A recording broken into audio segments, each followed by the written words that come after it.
கர்த்தர் நல்லவர். தேவ பிள்ளைகளே, நன்றி இயேசுவேன்னு சொல்லுங்களேன். உங்க இருதயங்கள் பயப்படாமல் கலங்காம இருக்கட்டும். அன்பு தேவ பிள்ளைகளே, ஆண்டவர் நம்ம மேல வைத்த அன்பு, இரக்கம், கிருபை பெருசா இருக்கு பாருங்க. இந்த வருடத்துல 8 மாதங்களை நம்ம முடித்து இந்த 9வது மாதத்துக்குள்ள ஆண்டவர் நம்மளை வாழ்க்கையை வாழ வைக்க பண்ணும்படியாய் நம்மளை கொண்டு வந்திருக்கிறார். எஸ், ஒரு ஆமென் சொல்லுங்க பார்க்கலாம்.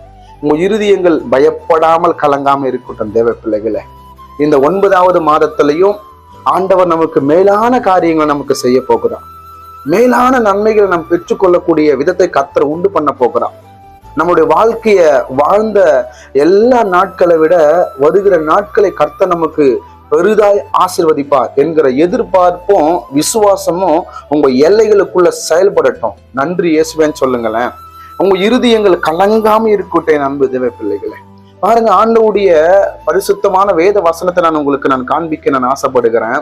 இந்த 9வது மாதத்திலையும் ஆண்டவருடைய பரிசுத்தமான ஒரு வேத வார்த்தையை நான் உங்களுக்கு காண்பித்து கொடுக்க ஆசைப்படுகிறேன். அது பழைய ஏற்பாட்டின் வேதாகம புஸ்தகத்துல 2 ராஜாக்கள் 20வது அதிகாரத்துல எசேக்கியா என்கிற ராஜாவை குறித்தும், ஏசாயா தீர்க்கதரிசி கர்த்தருடைய வார்த்தையை அந்த மகனுக்கு சொல்லுகிற காரியங்கள் இங்க அழகா எழுதி வைக்கப்பட்டிருக்கிறது. அதுல ஆண்டவருடைய வாக்கு தத்தமாய் நான் ஒரு வார்த்தையை நான் உங்களுக்கு காண்பித்து கொடுக்க ஆசைப்படுகிறேன். பாருங்க, இந்த 9வது மாதத்துல 2 ராஜாக்கள் 20வது அதிகாரம் 5வது வேத வசனம் சொல்லுகிறது. வேதத்துடைய கடைசி பகுதி, இதோ நான் உன்னை குணமாக்குவேன், நான் உன்னை குணமாக்குவேன். கர்த்தருடைய வார்த்தை தெளிவாய் சொல்லுகிறது. எசேக்கியாவுடைய வாழ்க்கையில ஆண்டவர் அநேக அற்புதங்களை செய்ய ஆரம்பிக்கிறார். ஒரு சில விதமான சூழ்நிலையை பார்த்து தேவனுடைய சமூகத்துல எசேக்கியா அழுது ஜெபிக்கிற நேரத்துல ஏசாயா தீர்க்கதரிசிக்கு கர்த்தர் பேசுறார். நீ போ, எசேக்கியாவை பார்த்து நீ சொல்லு, உன் கண்ணீரை நான் பார்த்தேன், உன்னுடைய விண்ணப்பத்தை நான் கேட்டுட்டேன், அதனால நான் உன்னை குணமாக்குவேன்னு கர்த்தர் எசேக்கியாவுக்கு சொல்லும்படியாய் ஏசாயா தீர்க்கதரிசிக்கு சொல்லுகிறார். என் அன்பு தேவ பிள்ளைகளே, ஆண்டவர் இந்த 9வது மாதத்துல, செப்டம்பர் மாதத்துல உங்களை குணமாக்க என் தேவன் வாஞ்சிக்கிறார். உங்களை சுகப்படுத்த என் தேவன் வாஞ்சிக்கிறார். ஏதோ ஒரு வழி நிமித்தமா வேலையை செய்ய முடியாம இழந்து கொண்டிருக்கிறீங்களா? ஏதோ ஒரு வியாதி பயத்தை நிமித்தமா உங்கள் பிள்ளைகளோடு நீங்கள் அன்பாய் இல்லாதபடி திகில் அடைந்து கொண்டிருக்கிறீங்களா? கர்த்தருடைய வல்லமை உங்களை தொடு என் அன்பு தேவ பிள்ளைகளே. கர்த்தருடைய மகிமை உங்களை தொடு என் அன்பு தேவ பிள்ளைகளே.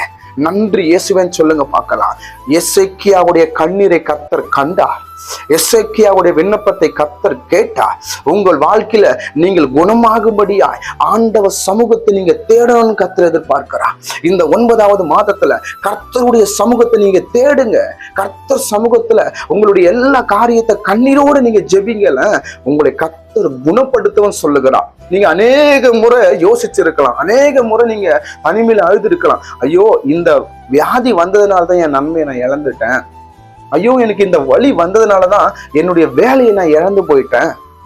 எனக்கு இந்த சூழ்நிலை, இந்த ஒரு வலி என்னை தொடர்ந்து அந்த வலி என்னை வலிக்கு நேரம் கொண்டு போறபடினால என்னால ஒரு அன்பா இருக்க முடியல, சந்தோஷமா இருக்க முடியல. வேதனையோட இருக்கிறீங்களா என் அன்பு தேவ பிள்ளைகளை? இல்லைங்க, கர்த்தர் உங்களை குணமாக்க போகிறார்.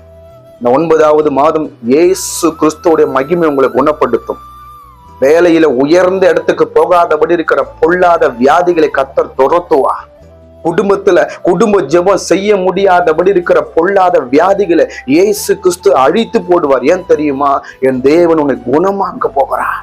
என் தேவன் உன்னை குணமாக்க போகிறார். இந்த வலி, இந்த வியாதியினால என்னால நன்மையை சுமக்க முடியலையே, இல்ல, கர்த்தர் உங்களை குணப்படுத்துவார். உங்க இருதயத்தை நோகடித்து கொண்டிருக்கிற எல்லா பிரச்சனைகளும் இல்லாதபடி கர்த்தர் உங்களை குணப்படுத்த போகிறார். உங்களுடைய ஊழியத்துல தடைகளை ஏற்படுத்தி கொண்டிருக்கிற இந்த தடைகளுடைய மனிதர்கள் இல்லாதபடிக்கு என் தேவன் உங்களை குணப்படுத்த போகிறார். தேவ பிள்ளையே, பயப்படாதீங்க. வாழ்க்கை எப்படி வாழ போறேன், உன்னுடைய வாழ்க்கையில எப்படி நம்ம உயர்ந்த இடத்துக்கு போக போறோம், அந்த கேள்வியும் அந்த திகிலும் உங்களுக்குள்ள வேண்டாம் என் அன்பு தேவ பிள்ளைகளே. கர்த்தருடைய வார்த்தை சொல்லுகிறது, நான் உன்னை குணமாக்குவேன். 2 ராஜாக்கள் 20வது அதிகாரம் 5வது வேத வசனம். இந்த மாதத்தை எப்படி தெரியுமா நம்ம தொடங்க போறோம்? என் கர்த்தர் என் கூட நிற்கிறார், அவர் என்னை குணமாக்குவார். இந்த மாசத்துல இருக்கிற எல்லா நாளும் நான் சோர்ந்து போக மாட்டேன்.